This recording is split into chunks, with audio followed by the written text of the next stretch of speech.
The Paddock Mall Studios. This is WOCA, Ocala, Gainesville, The Villages, 1370 AM, 96.3 FM, The Source.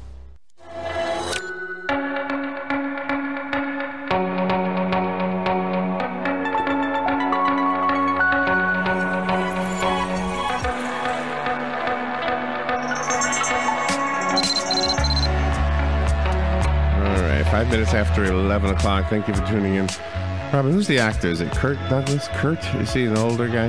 Kurt, yes. He's an older guy? Yes. I think I saw him on an interview one time, and he was talking about how he was writing his autobiography, and he said, everybody should write their autobiography, because when you write your autobiography, you go back in time and you're able to actually look through with pinpoint accuracy with the things you did, and maybe try to even make sense out of all of them.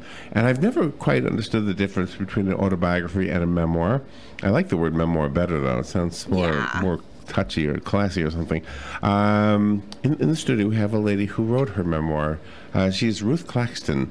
Her book, however, says that her name is Rachel G. Carrington, which is her pen name. She lives in Ocala, I think, right? Am I right about that? That's right. Yes. And your book is called The Early Years, and you are in the studio with your daughter, Dana. So good morning to both of you, Ruth and Dana. Good morning. But for those of you looking for the book, you're going to look for Rachel G. Carrington. The book, The Early Years, a Memoir, Matters of the Heart, Book 1. And it says here you're a transplanted Kentuckian. Is that right? That's correct. How do you like this weather we're having this week? It's more like Kentucky. More like Kentucky. Well, thank you for coming in. You know, Robin and I interview authors all the time, and usually an author comes to us by way of a publicist. And it looks like you're working with a publicist. And, yes, I am. And usually that's not the case with a local author. Usually local authors come knocking on the door. So it's interesting that you're local and you have a publicist. I had a publicist in Ohio and in Hawaii. Uh-huh. I lived part of the time in Hawaii, or I did. Uh-huh. I changed that for Florida. I'm not sure that was a good idea. Well, because you could drive to Kentucky. You can't drive to Kentucky from Hawaii, right? Is that where you live, Dana? You live in Kentucky? That's why I'm here. We live here in Oh, you live here? In Ocala. Oh, and that's why you're here? Actually, I'm from Ohio. Oh, Ohio. Transplanted Kentucky. Oh my gosh, I'm so confused. Ohio, By now, I Kentucky, am Florida, too. Hawaii. Hawaii's the one that doesn't fit, right? You can't drive there. No. That's the problem. No, and I didn't plan to go back, but... So are you an author besides the memoir? That's my first book. That was my first book. This is your very first book. And my husband has always wanted me to write a book. He Was said, it Brad? Is your husband Brad? Brad. Brad, I'm remembering right from the book? Brad? Okay. That's his pen. That's his name in the book. Oh, that's his name in the book? Okay, Right. that's not his real My name. husband's name was Arthur. Oh, I called okay. him Art. Okay. You write some very personal things in the book, too. Was that hard for you to do, knowing that your daughter would read them? No, No? it's something that I felt my family should all know. You know, they lived. We've been a very close family. They've always been with us. Close by, even after they were married and had families of their own. But we started to scatter when we bought vacation homes. That kind of got us scattered, and Dana brought her home down here. She's farthest away from Ohio than any of them. But I have family back in Ohio. So I have a question for Dana. When you read the book, were you surprised by any of the things your mother wrote? I was shocked. But in a good way. Because she's your mom? She's my mom, and she wasn't perfect. And I thought she was perfect, but I'm glad she's not. Oh my goodness, now she tells me. Now I can relax, you know? You know, that is so honest of you. And I think that's what the book is. It's honest. You didn't worry about what people thought. You were just honest, weren't you? Yes, I wanted to be. I wrote it specifically for my family. That's what I figured, yeah. But the publisher just thought it would be a book that would sell. We all love true stories. So did you find the writing process therapeutic in some way? Very much. My husband passed away in 2008. Oh, okay. 2009. And I just was grieving. And how did you not cry? I would have cried as I was writing some of these memories. Of course I did, Yeah. in some of them. But it did me so much good to bring back all the good memories of our life. And we've had a very multifaceted life that Did it was a good sharpen? life. Did it sharpen your memories at all? It's sharpened. And the sad thing is, I always kept journals, but a flood in 1989 wiped them out. Oh no! And I thought I'd never be able to remember them, but one memory would trigger another one. And so fast that when I was typing, I had to have 2 screens on my computer, one to keep notes for further information further in the book, Right. because other memories would come when I'd have. So the fact that this is called Matters of the Heart, Book 1, does that mean we're going to have Book 2?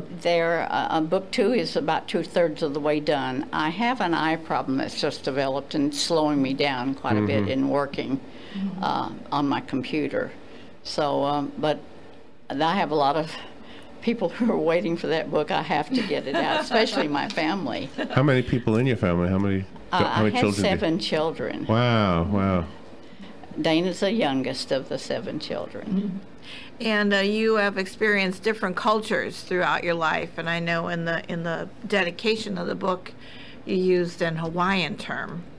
Yes, and in fact, after we retired, we wanted to find a place to winter, and we came to Florida, and it was the year that the citrus trees all froze. Oh yeah, It was yeah, so cold that year. That we decided not to come to Florida. Texas, an island off the shore off of Texas, was another possibility, but we just didn't find it what we wanted. And my husband was stationed in World War II on Oahu. And he said, I know one place the climate is really good all the time. He said, let's try it. Well, that's all we needed to do is just go there, and we realized that that's what we wanted. It's really good here most of the time. Yes, now I will be.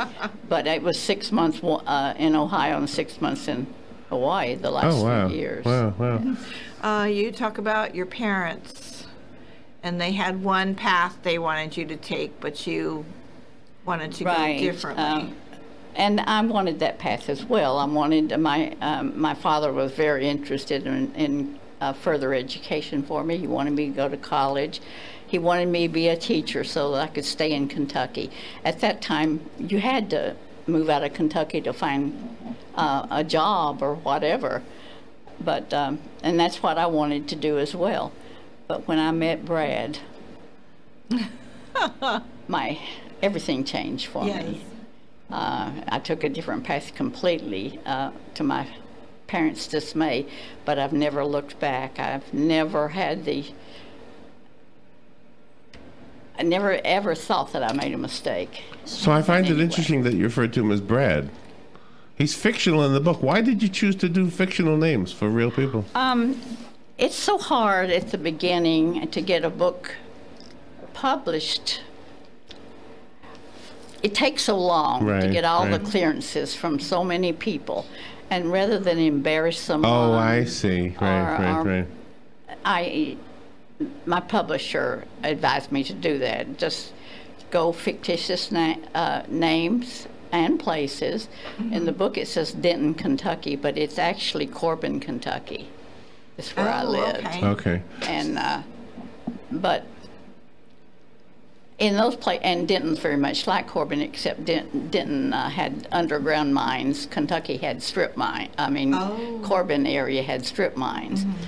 And it was during the period when the mines were going big, the strip mines were, and then suddenly all private-owned mines were bought out by big conglomerates and closed because they were competition in a way. So my husband, we had to get away from Corbin because there was no work. And that brought us to Cincinnati.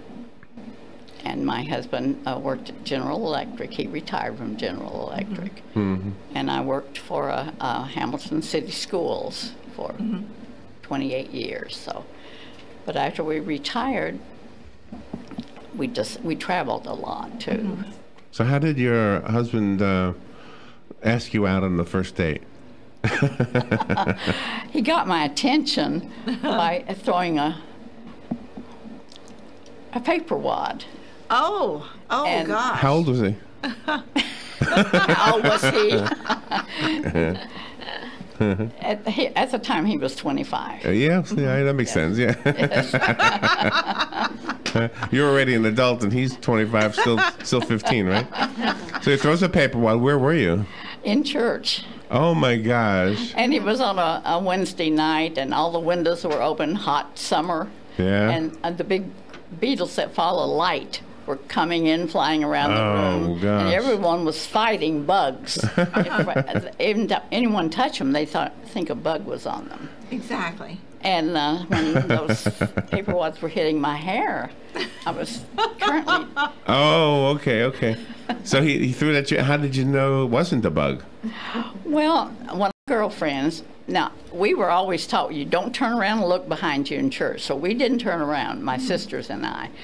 But my girlfriend turned around and she says it's a good-looking man on the back seat that's throwing these paper wads. And he was waiting for me outside. See, I'm glad women understood men back then. I don't think they understand men now. I don't think they're all upset about men. Well, that was a popular way of meeting girls, is to go to church. It got men in church. Oh, certainly. What your book does for the reader is that it gives them the courage to follow their own path, because that is really what holds some people back, is that courage. They don't want to disappoint others, but they want to do what they feel in their heart Follow to do. your heart. Yes, that's true. And as I said, I've never been sorry that I did that. It was worth it all. And that must we have went through a been- lot of struggles. And that must have been what you instilled in your children also, Exactly. to follow their heart. Is that right? Was that hard to do? I mean, was it hard? It's easier for you to say, I'm going to follow my heart, than it is to tell your children to follow their heart. Only because in your world, your own world, you feel like you could survive anything. But you want your children to have what's best, you know? So go to college and study to be this or that and get a good job, right? We always encouraged them to do the best they could in whatever avenue they chose. And I think most of them have. All of our kids are. When in your life did you become the person you are? Were you the person you are when you were born? Was there something that happened in your teen years? I always had a drive. I always felt that there was something better, something to work for, and I think my husband did too. And we worked together in those things. Mm-hmm. We were both strong in our own way, and of course at times we butt heads, but generally we had no problem with each other. We had a very peaceful life. We didn't fight. Mm-hmm. We would kind of fuss. I would fuss. Let's say I was a redhead and I had a little temper. Oh, okay. And he would sit quietly and listen. He'd say, "Are you finished?" And that'd start me over again. Then we'd both get to laughing after a bit. Oh, that's funny. It was just not anything serious. We always made sure we didn't go to bed angry with each other. And That's good advice. That is good advice. You had brought up the word struggles earlier. Were they health struggles or financial struggles or? both, but my husband always found a way. He could, in fact, I would worry, and he'd say, "Don't worry, I'll find a way." Mm-hmm. And he always did. He always did. I mean, there were times that when it was coming due, tax time was coming due for our property tax, and I would think, "Oh, we're not going to have enough money. Don't worry, I'll find a way." And then he'd say sometimes, "If I don't, I'll sell a cow," because we had cattle. Oh, okay. Well, I think sometimes when we look back at our lives, the reason we like to look back is, or the reason we wish we could go back, maybe that's the thing I want to say, is because we know how it ends. We know that there was nothing to worry about. But when you're in the present, you don't know that you're not supposed to worry No. about what's happening tomorrow. No, you don't.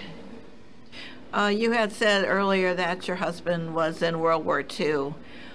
When you started your life together, did he show any signs of PTSD, and were you there to help him with that? I know that term was not around back then. No, he didn't. And it had nothing to do with the war, but there was an incident that happened in his life that caused him to have nightmares. And it was his father and he were working in an underground coal mine, and he went out to get a tool that was outside the mine, went back, and a large piece of slate had fallen on his dad. Oh. And they worked in real tight areas that you had to lie on their back and work. Oh, wow. And it had fallen on his dad, and he said he doesn't know how to this day he got that off of him, but because he was only 12 years old. Wow. And he lifted it, and his dad was able to wiggle out from under it. And he survived? He Oh, survived thank God that. for that. Wow. So did you have to do any research in your own life? Like, did you forget some things and you said, wait a minute, I got to figure this out. Where was I? Dates mostly, Yeah. because I had to be very careful, because my book is segmented by date, actually. I mean, the incidents as they happened. Mm-hmm. And I had to be careful because, well, you know, you just have to make sure that things are right. And that was my research, mainly. Obviously, the war would have an effect on your private life, but did anything else in the world stage affect you privately? Like, I often think this, like, I watch the news, and I'm so worried about this, that, and the other thing. I think, well, it doesn't affect me.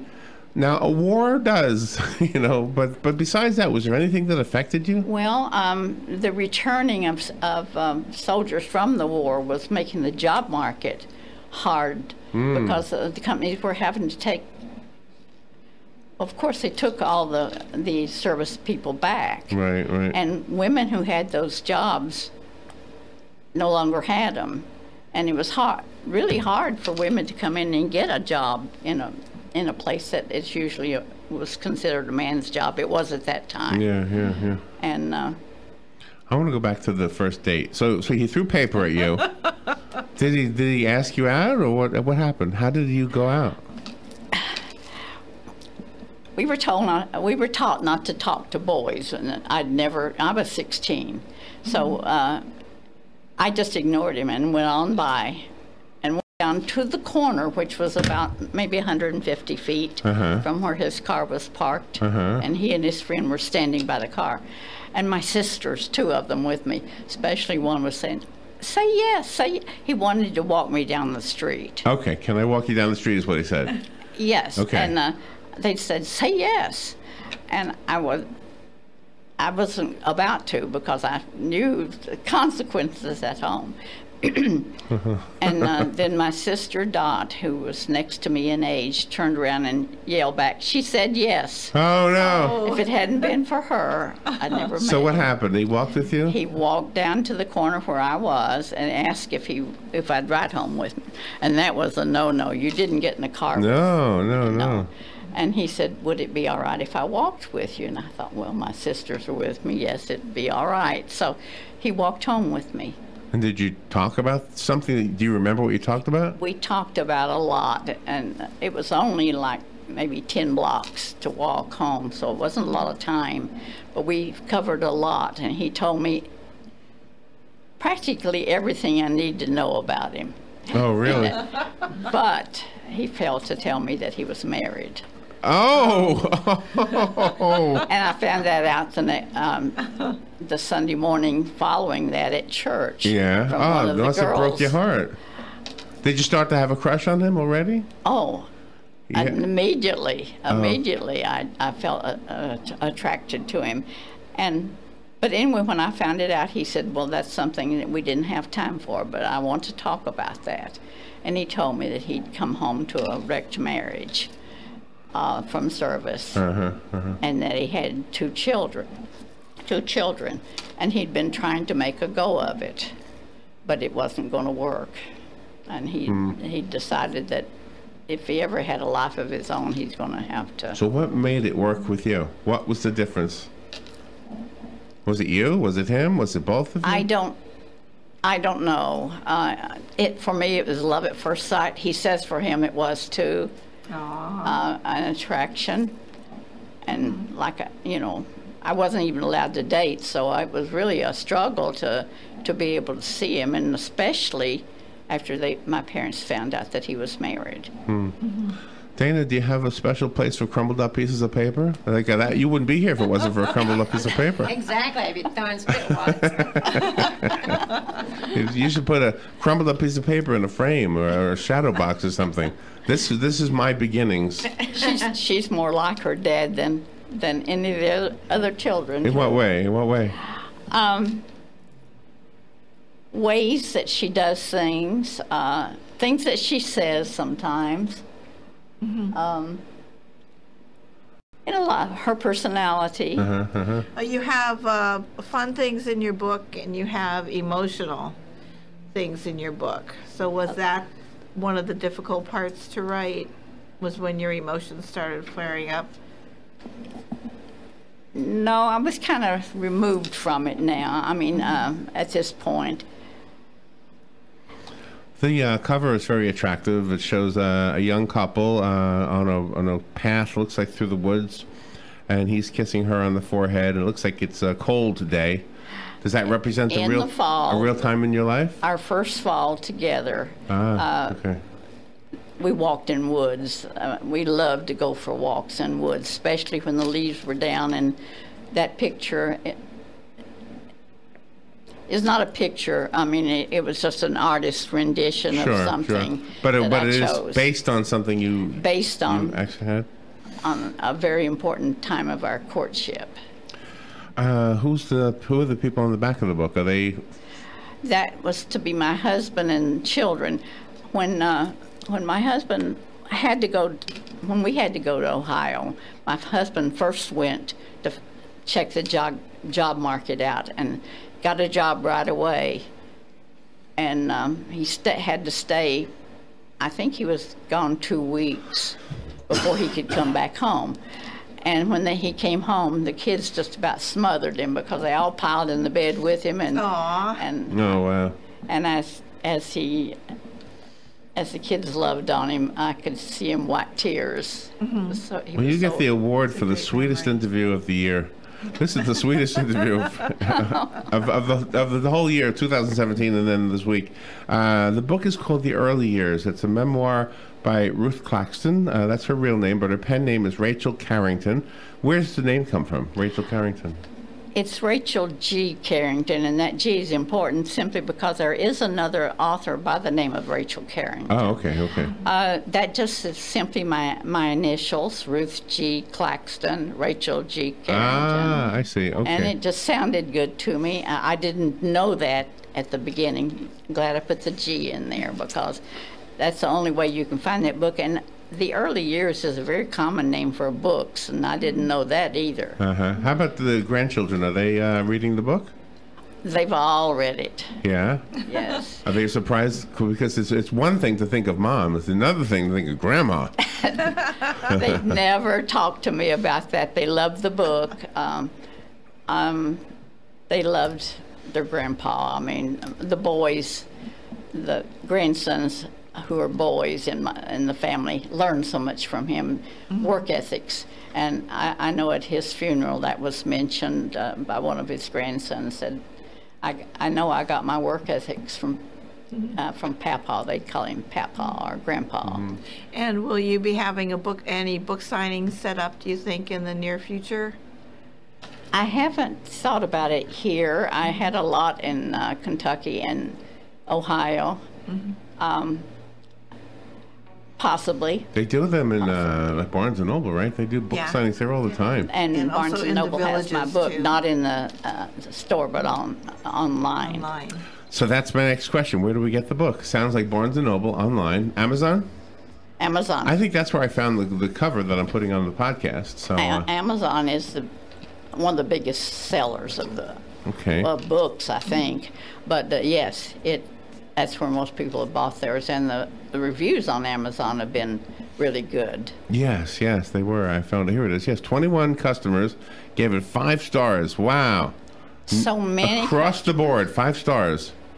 Wow, good for you. Good for you. Thank you for coming in.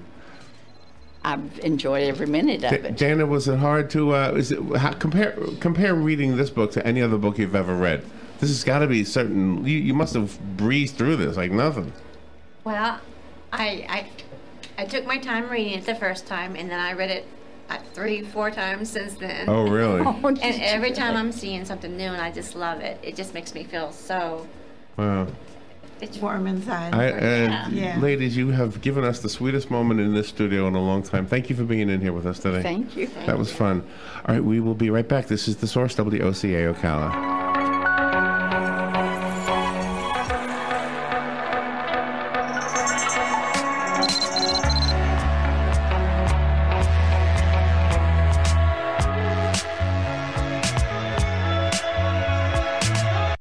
Tired of looking at stained carpets, dirty tile, or grout? Call Silverback Restoration, 414-5312. Make your flooring look great again. Stains, pet odors, allergies. Call Silverback Restoration, 414-5312.